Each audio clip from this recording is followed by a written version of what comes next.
तो दोस्तों, आज बात करते हैं एक ऐसे मैच की जो शायद इस सीजन की कहानी तय कर सकता है। एक तरफ है चेन्नई सुपर किंग्स और दूसरी तरफ गुजरात टाइटंस। ये सिर्फ एक मुकाबला नहीं है, बल्कि दो बिल्कुल अलग-अलग सफर की टक्कर है।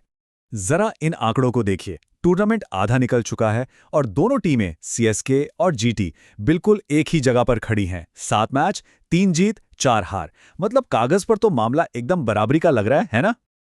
लेकिन क्या ये आंकड़े पूरी कहानी बताते हैं? रिकॉर्ड तो एक जैसे हैं, पर क्या इन दोनों टीमों का हाल भी एक जैसा है? यहीं पर कहानी में ट्विस्ट है, क्योंकि सतह के नीचे जो चल रहा है वो बिल्कुल अलग है। तो चलिए सबसे पहले बात करते हैं येल्लो आर्मी यानी चेन्नई सुपर किंग्स की। देखते हैं कि ये टीम कैसे अपने सीजन की किस्मत पलट रही है। देखिए, उनके रिकॉर्ड से धोखा मत खाइएगा। हाँ, शुरुआत थोड़ी धीमी जरूर थी, पर अब सीएसके की गाड़ी पटरी पर लौट आई है और मुंबई इंडियंस के खिलाफ वो जो जबरदस्त जीत मिली है, वो इस बात का पक्का सबूत है। और इस कमाल की वापसी के पीछे एक बहुत बड़ा हाथ है संजू सैमसन का। जरा सोचिए, सीजन की शुरुआत में जो बल्लेबाज 3 बार सिंगल डिजिट पर आउट हुआ, उसी ने पिछले 4 मैचेस में 2 शतक और एक 48 रन की पारी खेल डाली। ये होता है असली कमबैक। पर कहानी सिर्फ बल्लेबाजी की नहीं है, गेंदबाजी में भी एक हीरो सामने आया है, नूर अहमद। पिछले 3 मैचों में 5 विकेट, और वो भी सिर्फ 6.50 की इकॉनमी से। मतलब टीम अब हर डिपार्टमेंट में क्लिक कर रही है। और इस जबरदस्त फॉर्म के साथ एक और प्लस पॉइंट जुड़ जाता है, होम ग्राउंड का फायदा। अपने होम क्राउड के सामने खेलना सीएसके को एक अलग ही लेवल का कॉन्फिडेंस देगा। चलिए अब सिक्के का दूसरा पहलू देखते हैं, गुजरात टाइटंस। और यहां मामला किसी एक खिलाड़ी के फॉर्म का नहीं है, बल्कि टीम की बनावट का है, उसके स्ट्रक्चर का। और यही उनकी सबसे बड़ी परेशानी बन गई है।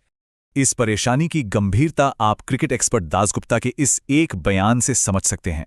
उन्होंने साफ कहा है, जीटी के पास अपने मिडिल ऑर्डर की दिक्कतों को ठीक करने के लिए ऑप्शंस ही नहीं है। ये एक बहुत बड़ी बात है। और इसका असर क्या होता है? इसका असर ये होता है कि आपके टॉप ऑर्डर के बल्लेबाजों पर प्रेशर आ जाता है। वो खुलकर नहीं खेल पाते, उन्हें संभल कर खेलना पड़ता है। और जब आप संभल कर खेलते हैं तो बड़ा स्कोर बनाना मुश्किल हो जाता है। और ये स्लाइड ये तो सब कुछ साफ साफ दिखा रही है।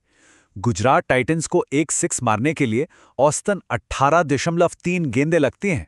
अब जरा इसकी तुलना पंजाब या बेंगलोर से कीजिए, जो 7 से 9 गेंदों में ये काम कर रही हैं। ये फर्क जमीन आसमान का है। तो इसका नतीजा क्या निकलता है? टूर्नामेंट में 6 मारने का सबसे खराब रेट। और जब बल्लेबाज रन नहीं बनाएंगे तो सारा का सारा बोझ आ जाता है आपके गेंदबाजों पर, जिन्हें हर बार एक छोटा स्कोर डिफेंड करना पड़ता है। तो अब जब हमने दोनों टीमों की कहानी को अच्छे से समझ लिया है, तो चलिए उन अहम पॉइंट्स पर नजर डालते हैं जहां ये मैच जीता या हारा जाएगा।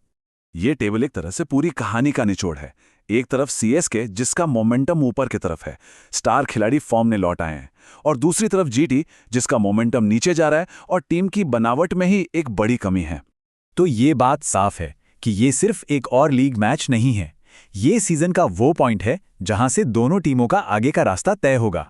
सीजन के ठीक बीच में ये मैच एक दोराहे की तरह है। यहां से एक रास्ता प्लेऑफ की तरफ उम्मीदें लेकर जाएगा और दूसरा रास्ता शायद इस रेस में बहुत पीछे छोड़ देगा। एक टीम का ग्राफ ऊपर जा रहा है, दूसरी का नीचे। तो सबसे बड़ा सवाल यही है, रिकॉर्ड की इस बराबरी को कौन तोड़ेगा और अपने सीजन को एक नई रफ्तार देगा? इसका जवाब तो अब मैदान पर ही मिलेगा।